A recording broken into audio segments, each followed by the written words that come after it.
Good morning, जय श्री कृष्णा। आप सभी का एक बार फिर से सांगरा पब्लिक सीनियर सेकेंडरी स्कूल के डिजिटल प्लेटफॉर्म पर हार्दिक स्वागत है। 11वीं क्लास में हम पढ़ रहे हैं संविधान क्यों और कैसे। अच्छी तरह से समझ में आ रहा है?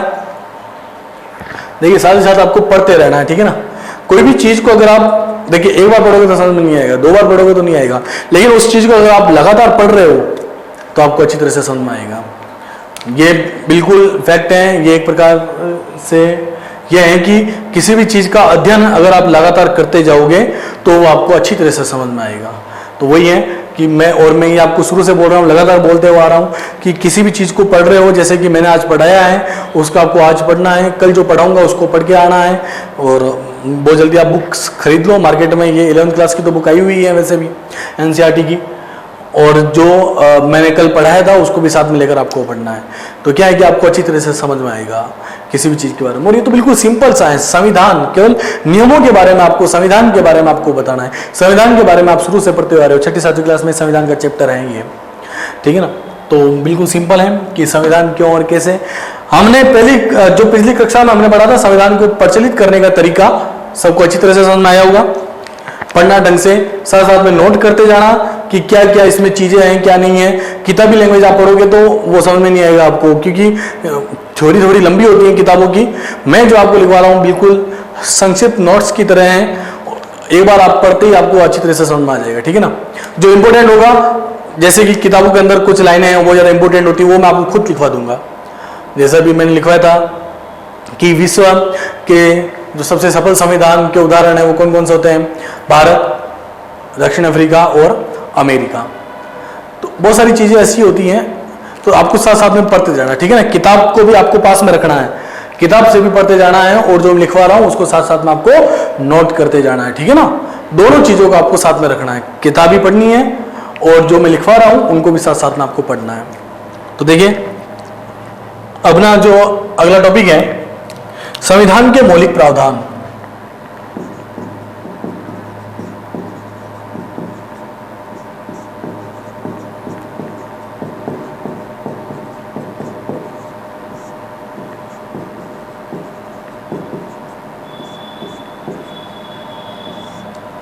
संविधान के मौलिक प्रावधान, संविधान के क्या नियम है, संविधान किस प्रकार का काम करेगा, जनता को संविधान के ऊपर विश्वास कब होगा, जनता संविधान का आदर कब करेगी, जनता संविधान को महत्व कब देगी। आज हम सब भारतीय नागरिक संविधान को पूरा पूरा महत्व देते हैं, नियमों के अनुसार काम करते हैं, संविधान का आदर करते हैं। क्यों करते हैं? क्योंकि संविधान हमें हमारे अधिकार देती है, संविधान हमें आजादी देती है। आप अपना कुछ भी निजी कार्य स्वतंत्रता पूर्वक कर सकते हो, इसलिए हम संविधान के प्रति आदर व्यक्त करते हैं। आज हमें हमारे संविधान के ऊपर गर्व है। बात आ रही समझ में? आज आप स्वतंत्रता पूर्वक काम करते हो, आपको आज पूरे मौलिक अधिकार दिए गए हैं, आपको आपके कर्तव्य दिए गए हैं, आज आप संविधान के ऊपर गर्व कर रहे हो। तो यहां पर यही चीज है कि संविधान के मौलिक प्रावधान क्या है, जनता संविधान के ऊपर किस प्रकार से विश्वास करेगी, जनता संविधान का आदर कब करेगी, और संविधान को क्या कार्य करना पड़ेगा जिससे कि जनता उसका आदर करे। तो यहां पर यही चीज है कि संविधान को ऐसे कौन से नियम बनाने होंगे जिससे कि जनता संविधान के महत्व को समझे, जनता संविधान का आदर करे, जनता संविधान के नियमों के अनुसार कार्य करे। तो ध्यान देना इसमें आप, संविधान के मौलिक प्रावधान, इसके अंतर्गत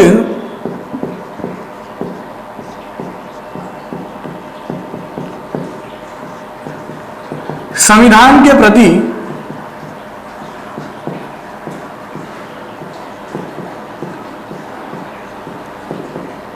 आदर व्यक्त किया गया है।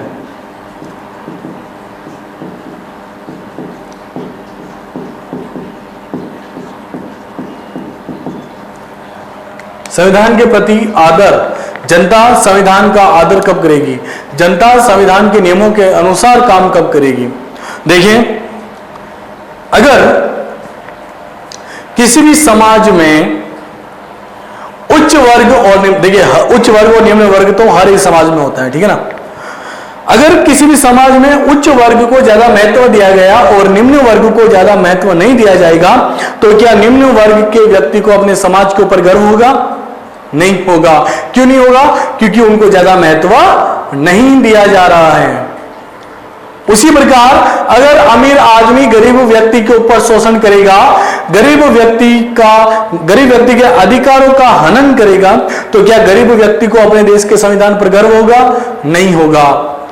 क्योंकि जो नियम अमीर व्यक्तियों के लिए बनाया गया है वही नियम गरीब व्यक्तियों के लिए बनाया गया है। दोनों के लिए नियम बराबर है, दोनों को अधिकार पूरे पूरे दिए गए हैं। जो अधिकार उच्च वर्ग को दिए गए हैं वही अधिकार निम्न वर्ग के व्यक्ति को दिए गए, लेकिन उसके बावजूद भी उच्च वर्ग का व्यक्ति निम्न वर्ग के व्यक्ति का शोषण कर रहा है, उसके अधिकारों का उल्लंघन कर रहा है, और संविधान निम्न वर्ग के व्यक्ति के लिए कुछ भी कार्य नहीं कर रही है। तो ऐसे में निम्न वर्ग का व्यक्ति अपने संविधान के ऊपर गर्व नहीं कर सकता। देखिए, भूख से मर रहे व्यक्तियों के लिए संविधान का कोई भी मतलब नहीं होता है। आज हमारे देश के अंदर सभी को अधिकार दिए गए हैं, रोजगार दिया गया है कि हर एक व्यक्ति रोजगार करे, लेकिन कोई व्यक्ति भूख से तड़प रहा है, मर रहा है, सड़क पर सो रहा है, वो अपने देश के संविधान पर कभी भी गर्व नहीं कर सकता। क्यों नहीं कर सकता? क्योंकि संविधान सबके लिए बराबर है, नियम सबके लिए बराबर है, अधिकार सबके लिए बराबर है। तो एक व्यक्ति जो कि महलों में निवास कर रहा है, दूसरा व्यक्ति फुटपाथ पर सो रहा है, तो जो फुटपाथ पर सोने वाला व्यक्ति है वो अपने देश के संविधान पर गर्व नहीं कर सकता। अधिकार तो उसको भी मिलने हैं, अधिकार तो उसको भी मिले हुए हैं, फिर क्यों वो फुटपाथ पर सो रहा है? तो भूख से मर रहे व्यक्तियों के लिए संविधान का कोई भी मतलब नहीं है। आज हमारे देश में ऐसे बहुत सारे लोग हैं जो फुटपाथ पर अपना जीवन व्यतीत कर रहे हैं, उनको पता ही नहीं है कि संविधान होता क्या है। और अगर उनको बोला जाए कि संविधान ने सभी व्यक्तियों को समान अधिकार दिया है, तो वो अपने संविधान पर गर्व नहीं करेंगे। क्यों नहीं करेंगे? क्योंकि वो फुटपाथ पर अपना जीवन यापन कर रहे हैं। संविधान में सभी व्यक्तियों को समान माना गया है, फिर क्यों ऐसे लोग हैं जो कि फुटपाथ पर अपना जीवन व्यतीत कर रहे हैं? तो यहां पर एक ये किसी महापुरुष ने बहुत अच्छी बात बोली है, ये कि भूख से मर रहे व्यक्तियों के लिए संविधान का कोई भी मतलब नहीं है। तो मैं आपको इसके अंदर यही बताना चाहता हूं कि अगर संविधान किसी भी व्यक्ति के साथ में भेदभाव करेगा, तो जिस व्यक्ति के साथ में भेदभाव हो रहा है वो व्यक्ति कभी भी अपने देश के संविधान पर गर्व नहीं करेगा। आप विद्यालय के अंदर भी ले लीजिए, आप टीचर, किसी भी सब्जेक्ट टीचर अगर क्लास के स्टूडेंट के साथ में, हालांकि कोई भी टीचर भेदभाव नहीं करता है, एक उदाहरण के तौर पे मैं बता रहा हूं आपको कि किसी बच्चे को किसी टीचर ने ज्यादा महत्व दे दिया और किसी को ज्यादा महत्व नहीं दिया, उसको बार बार पूछता है कि भाई तेरे को समझ में आया या नहीं आया, उसको समझ में नहीं आया, फिर भी उसको कुछ नहीं बोलेगा कि मतलब ही नहीं कुछ, ये तो कमजोर है, तब तो उस स्टूडेंट का मनोबल गिरेगा, वो अपने टीचर के ऊपर विश्वास नहीं करेगा कि टीचर तो इनको महत्व दे रहे हैं, मेरे को महत्व नहीं दे रहे हैं। वही बात यहां पर है कि किसी भी संविधान के नियमों के ऊपर विश्वास कब किया जाएगा? जब संविधान सभी वर्गों के लिए बराबर कार्य करे। बात आ रही समझ में? तो ये यही है कि संविधान के प्रति आदर कौन कौन से व्यक्ति करेंगे? संविधान में सभी व्यक्तियों को बराबर महत्व दिया जाएगा, तो संविधान के सभी व्यक्ति अपने देश के संविधान के ऊपर पूरा पूरा विश्वास करेंगे। तो ध्यान दीजिए, इसमें इसके अंतर्गत संविधान के प्रति आदर व्यक्त किया गया है। देखिए, ढंग से पढ़ना है इसको। बहुसंख्यक लोगों के द्वारा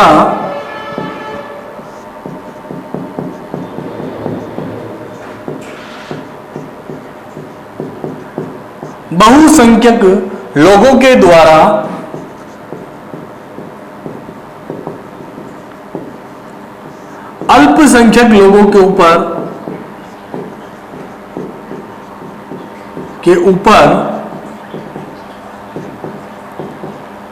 अधिकार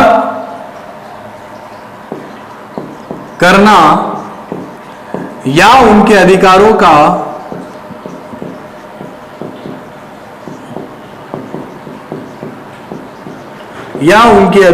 का हनन करना।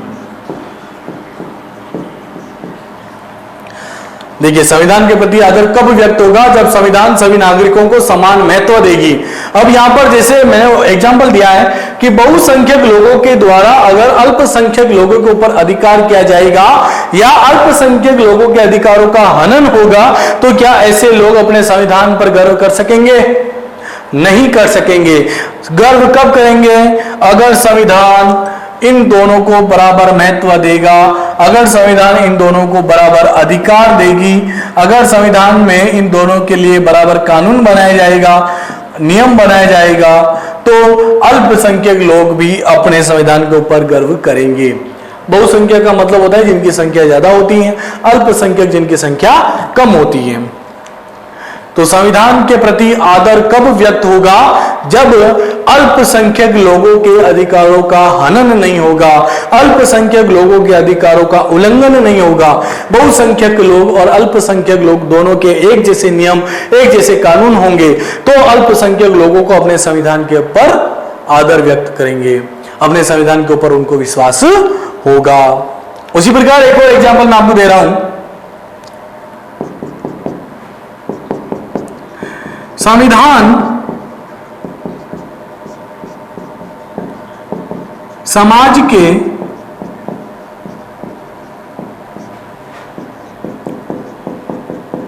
कुछ लोगों को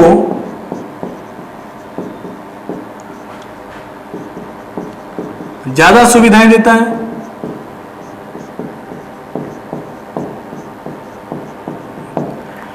संविधान समाज के कुछ लोगों को ज्यादा सुविधाएं देता है और कुछ वर्ग को, और समाज के कुछ वर्ग को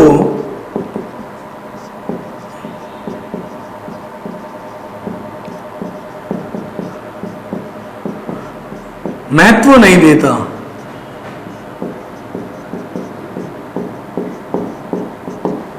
देखिए, समाज संविधान के प्रति आदर कब व्यक्त होगा? पहला, अगर बहुसंख्यक लोगों के द्वारा अल्पसंख्यक लोगों के ऊपर अधिकार नहीं किया जाएगा, अल्पसंख्यक लोगों के अधिकारों का हनन नहीं होगा, इस कंडीशन में अल्पसंख्यक लोगों को भी अपने संविधान के ऊपर विश्वास होगा, अपने संविधान के प्रति आदर व्यक्त करेंगे। एक और एग्जाम्पल यहां पर है कि संविधान समाज के कुछ लोगों को विशेष सुविधाएं देता है और समाज के कुछ वर्ग को महत्व नहीं देता है, उनको सुविधाएं बहुत ही कम देता है। इस कंडीशन में क्या होगा? इसमें भी यही होगा कि जिन समाज के लोगों को कम सुविधाएं मिल रही है वो अपने संविधान के ऊपर गर्व नहीं कर सकते, वो अपने संविधान के प्रति आदर व्यक्त नहीं कर सकते। बात आ रही समझ में? जैसे कि समाज के किसी वर्ग को शिक्षा का अधिकार दे दिया और कोई दूसरा वर्ग है जिसको शिक्षा का अधिकार नहीं दिया, तो क्या हो रहा है? यहां पर भेदभाव हो रहा है कि एक वर्ग को तो शिक्षा का अधिकार दे दिया, एक, या मान लीजिए कि संविधान में पुरुषों को शिक्षा का अधिकार दे दिया और महिलाओं को शिक्षा का अधिकार नहीं दिया है। इस कंडीशन में क्या होगा? संविधान क्या कर रहा है? भेदभाव कर रहा है। पुरुषों को तो शिक्षा दी जा रही है लेकिन महिलाओं को शिक्षा से वंचित किया जा रहा है। इस कंडीशन में महिलाओं को अपने संविधान के ऊपर विश्वास नहीं होगा, महिलाएं अपने संविधान के प्रति गर्व महसूस नहीं करेगी, महिलाएं अपने संविधान के प्रति आदर व्यक्त नहीं करेगी। आदर कब व्यक्त होगा? संविधान कब अपने आप को उचित ठहराएगा? जब संविधान में महिलाओं और पुरुषों को बराबर बराबर शिक्षा की व्यवस्था दी जाएगी, दोनों को बराबर अधिकार दिए जाएंगे। तो यहीं पर वही है कि समाज के कुछ लोगों को तो विशेष सुविधाएं दी जा रही हैं और कुछ लोगों को विशेष सुविधाएं नहीं दी जा रही है। बता रहे समझ? जैसे कि उच्च वर्ग के व्यक्तियों को तो फर्स्ट ग्रेड नौकरी दी जा रही है, या उच्च वर्ग के व्यक्तियों को तो अच्छा रोजगार दिया जा रहा है और निम्न वर्ग के व्यक्तियों को केवल मजदूरी करनी पड़ रही है। उनको रोजगार देना संविधान के अंदर है ही नहीं कि इनको रोजगार दिया जाएगा, तो वहां पर संविधान निम्न वर्ग के व्यक्तियों के साथ में भेदभाव कर रहा है। तो ये कुछ चीजें हैं, आ रही है आपको समझ में? संविधान के मौलिक प्रावधान क्या होता है? संविधान के अंतर्गत सभी वर्गों को समान महत्व दिया जाएगा, सभी वर्गों को समान नियम दिए जाएंगे, सभी के लिए समान कानून होंगे, सभी को समान अधिकार दिया जाएगा, तो सभी व्यक्ति अपने संविधान के प्रति गर्व महसूस करेंगे, सभी समाज के लोग अपने संविधान के प्रति आदर व्यक्त करेंगे। कुछ एग्जाम्पल मैंने आपको दिए हैं, जैसे कि बहुसंख्यक लोग अगर अल्पसंख्यक लोगों के ऊपर अपना अधिकार जमाएंगे, उनका अधिकारों का उल्लंघन करेंगे, इस कंडीशन में अगर संविधान उनके लिए काम नहीं करेगी तो अल्पसंख्यक लोगों का अपने संविधान के प्रति विश्वास उठ जाएगा, वो अपने संविधान के प्रति आदर बिल्कुल भी नहीं करेंगे। एक और एग्जांपल दिया है कि जैसे कि संविधान में समाज के कुछ लोगों को विशेष सुविधाएं दी जा रही हैं लेकिन कुछ लोगों को बिल्कुल भी महत्व नहीं दिया जाएगा, तो यहाँ पर जो व्यक्ति जिनको महत्व नहीं दिया जा रहा है वो अपने संविधान के प्रति आदर व्यक्त नहीं करेंगे, उनको भी सारी सुविधाएं दी जानी चाहिए, क्योंकि हमारे संविधान में सभी नागरिकों को एक समान माना गया है, सभी के लिए एक जैसा कानून है, सभी के लिए एक जैसे नियम है, तो यहाँ पर भी सभी के लिए एक जैसी सुविधाएं होनी चाहिए। अगर यहाँ पर संविधान समाज के निम्न वर्ग के साथ में, या जो दूसरा वर्ग है जिसको सुविधा नहीं दी जा रही है, अगर उसके साथ में किसी भी प्रकार का भेदभाव नहीं करेगा, अगर जो सुविधाएं समाज के कुछ लोगों को दी जा रही है, विशेष वर्ग को दी जा रही है, वही सुविधाएं अगर अन्य वर्गों को दी जाएगी तो अन्य वर्ग के व्यक्ति को भी अपने संविधान के ऊपर पूरा पूरा गर्व होगा। तो वही बात जैसे मैंने अभी आपको पहले बताई थी कि भूख से मर रहे व्यक्तियों के लिए संविधान का कोई मतलब नहीं होता है, तो यहाँ पर यही होता है कि अगर सभी व्यक्तियों को बराबर बराबर अधिकार दिए जाएंगे, सभी व्यक्तियों को बराबर रोजगार दिया जाएगा, कुछ तो जैसे कि ऐसा रोजगार जिससे कि वो अपना तो कम से कम जीवन यापन कर सकें, अपने परिवार का पालन पोषण तो कर सकें, कम से कम भीख मांगने की नौबत तो नहीं आए। अगर ऐसे नियम और ऐसे कानून बनाए जाते हैं या ऐसे अगर अधिकार दिए जाते हैं तो कोई भी व्यक्ति फुटपाथ पर नहीं रहेगा। तो जो फुटपाथ पर रहने वाला व्यक्ति है, जो भूख से व्यक्ति मर रहा है, उसके लिए संविधान का कोई भी मतलब नहीं है। तो वही बातें हैं कि संविधान अपने ऊपर गर्व कब महसूस करेगा, जब संविधान समाज के सभी लोगों को एक समान मानेगा, जब संविधान सभी लोगों को एक जैसे कानूनों में बांधेगा, जब समाज में किसी भी व्यक्ति के साथ में भेदभाव नहीं होगा, वहां पर संविधान के प्रति हर एक जनता आदर करेगी। एक और, जैसे कि संविधान में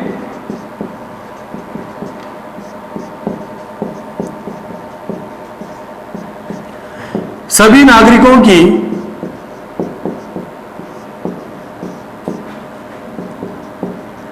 समानता व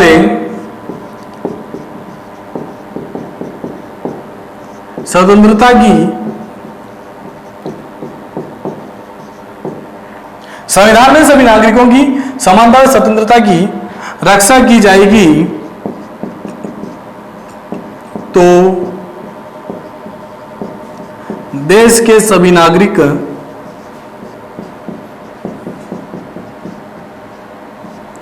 अपने संविधान के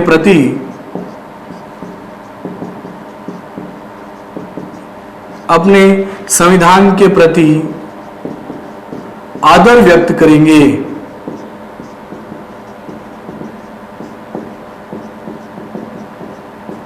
आदर व्यक्त करेंगे। तो देखिए, संविधान में अगर सभी नागरिकों की समानता और स्वतंत्रता की रक्षा की जाएगी तो वहां पर सभी नागरिक हैं वो अपने देश के संविधान के प्रति आदर व्यक्त करेंगे। तो ये ऐसे कुछ नियम है जिसमें संविधान में सभी व्यक्तियों को बराबर महत्व दिया जाएगा, संविधान में सभी व्यक्तियों को बराबर अधिकार दिए जाएंगे, सभी व्यक्तियों के लिए नियम और कानून एक समान बनाए जाएंगे, तो वहां पर सभी नागरिक अपने देश के संविधान के प्रति आदर व्यक्त करेंगे। तो ये थे आपके संविधान के मौलिक प्रावधान। और हमारे भारतीय संविधान में सभी नागरिकों की समानता और स्वतंत्रता की रक्षा करने का प्रावधान है, और हमारा भारतीय संविधान सभी नागरिकों को समानता का अधिकार दे रही है, स्वतंत्रता का अधिकार दे रही है, और अगर आपके अधिकारों का उल्लंघन होता है तो आपके लिए भारतीय संविधान में न्यायपालिका की व्यवस्था की गई है कि संवैधानिक उपचारों के अधिकार के तहत आप न्यायपालिका में जाकर अपने अधिकारों की रक्षा कर सकते हो। तो हमें हमारे संविधान के ऊपर गर्व है, हमें हमारे संविधान के प्रति आदर है कि हमारा संविधान हम भारतीय नागरिकों के लिए बहुत ही अच्छा कार्य कर रहा है और हम भारतीय नागरिकों के अधिकारों की रक्षा कर रहा है। बात आ रही समझ में? तो ये ऐसे कुछ काम है, अगर ऐसे कार्य हर एक देश के संविधान में होते हैं तो हर एक देश की जनता अपने संविधान के प्रति आदर व्यक्त करेगी। तो यह हो गया आपका संविधान के मौलिक प्रावधान।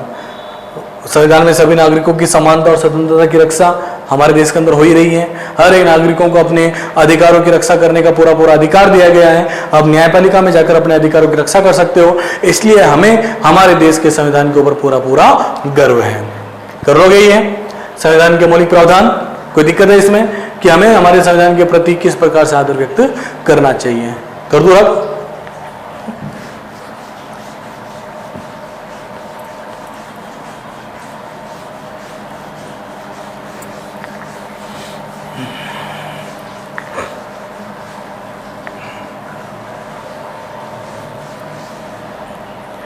अगला टॉपिक आता है आपका संस्थाओं की रूपरेखा।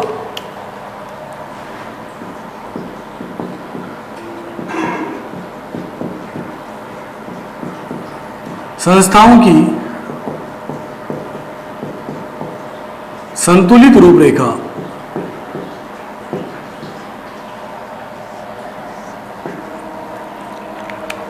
संस्थाओं की संतुलित रूपरेखा क्या मतलब होता है इसका?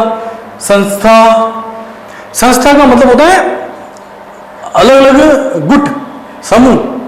जैसे हमारे भारत के अंदर व्यवस्थापिका, कार्यपालिका, न्यायपालिका, 3 अलग अलग समूह हो गए।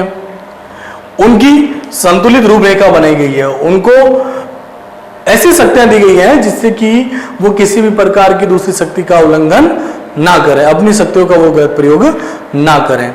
तो इसमें ध्यान देना, अलग अलग अंगों को उनकी अलग अलग शक्तियां दी गई है ताकि एक अंग दूसरे अंग के साथ में अपने सामंजस्य को बनाए रख सके, अपने नियमों के अनुसार वो कार्य करते रहे। जैसे कार्यपालिका के पास में जो शक्ति है, कार्यपालिका व्यवस्थापिका के कार्य में बिल्कुल भी उल्लंघन नहीं कर सकती, क्योंकि व्यवस्थापिका की अलग शक्ति है, कार्यपालिका की अलग शक्ति है, न्यायपालिका की अलग शक्ति है। तीनों अपनी शक्तियों के अनुसार अलग अलग प्रकार के काम करेंगे जिससे कि किसी भी प्रकार की अंग का, किसी भी शक्ति का उल्लंघन नहीं होगा। तो ध्यान में रखना आप इसको कि संस्थाओं की संतुलित रूपरेखा। देखिए, किसी भी देश के संविधान में जो संविधान को बिगाड़ने का काम करते हैं, संविधान की शक्तियों को बिगाड़ने का काम करते हैं, वो जनता के द्वारा नहीं होती है, संस्था के द्वारा होती हैं। तो ध्यान दीजिए आप,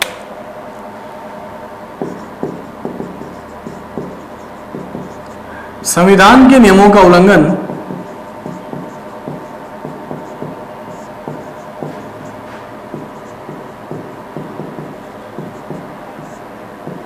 प्राय जनता के द्वारा नहीं,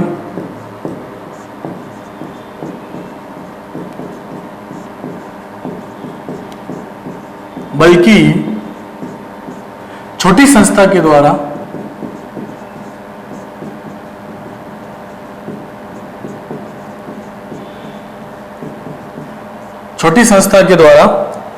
किया जाता है।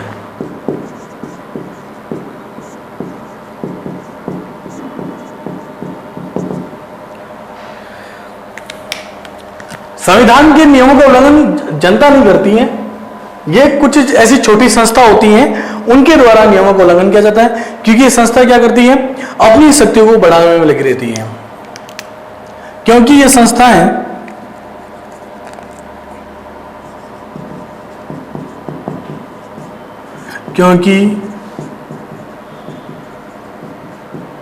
यह संस्थाएं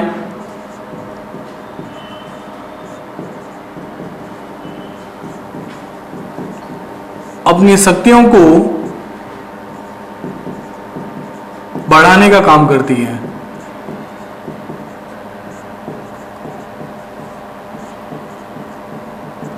संस्थाएं क्या करती हैं, अपनी शक्तियों को बढ़ाने का काम करती हैं।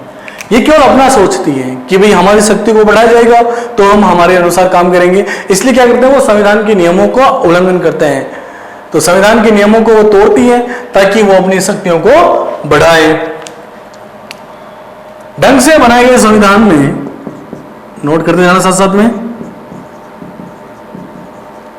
ढंग से बनाए गए संविधान में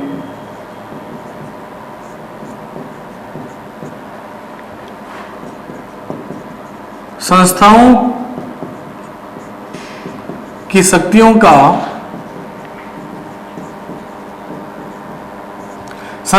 शक्तियों का निर्धारण किया गया है।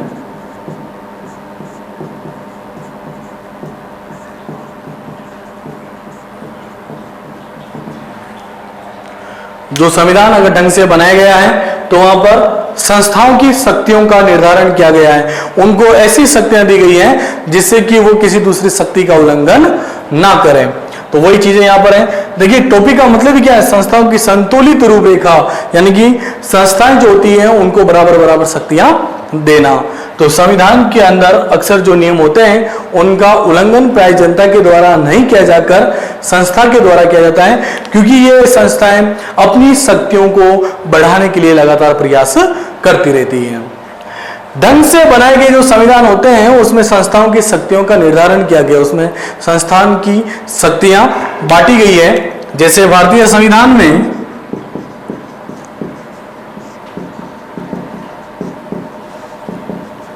भारतीय संविधान में शक्तियों को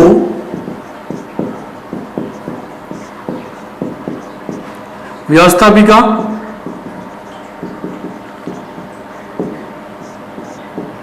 कार्यपालिका और न्यायपालिका में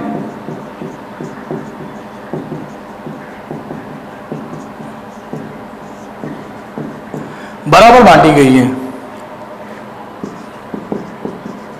बराबर बांटी गई है। देखिए हमारे भारतीय संविधान में शक्तियों को भारतीय संविधान के 3 अंगों में बराबर बांटी गई है, व्यवस्थापिका, कार्यपालिका और न्यायपालिका। इन तीनों में बराबर बराबर बांटी गई है ताकि कोई भी अंग किसी भी प्रकार के नियमों का उल्लंघन ना करें, अपने शक्तियों को वो ज्यादा आगे ना बढ़ाएं। अगर व्यवस्थापिका के द्वारा अपनी शक्ति को बढ़ाए जाने का प्रयत्न किया जाएगा तो कार्यपालिका और न्यायपालिका के द्वारा उसका विरोध किया जाएगा। अगर कार्यपालिका के द्वारा अपनी शक्तियों को बढ़ाया जाएगा तो व्यवस्थापिका और न्यायपालिका के द्वारा उसकी शक्तियों का विरोध किया जाएगा। उसी प्रकार अगर न्यायपालिका के द्वारा शक्तियों को बढ़ाया जाएगा तो कार्यपालिका और व्यवस्थापिका के द्वारा उसकी शक्तियों का विरोध किया जाएगा। इसको कहा गया है अवरोध और संतुलन, अवरोध एवं संतुलन। ये एक सिद्धांत भी है, अवरोध एवं संतुलन, कि किसी भी संस्था का विरोध करना और उसकी शक्तियों को संतुलित करना। तो यह है संस्थाओं की संतुलित रूपरेखा। हमारे भारतीय संविधान में भारतीय शक्तियां हैं उसको अलग अलग अंगों में बांटी गई है, व्यवस्थापिका, कार्यपालिका और न्यायपालिका, ताकि तीनों ही अंग अपनी शक्तियों के माध्यम से कार्य कर सके और कोई भी अंग अपनी शक्तियों को बढ़ाने का प्रयास ना करें। ये अवरोध एवं संतुलन के सिद्धांत के अंतर्गत बताया गया है। इसके आगे का जो टॉपिक है वो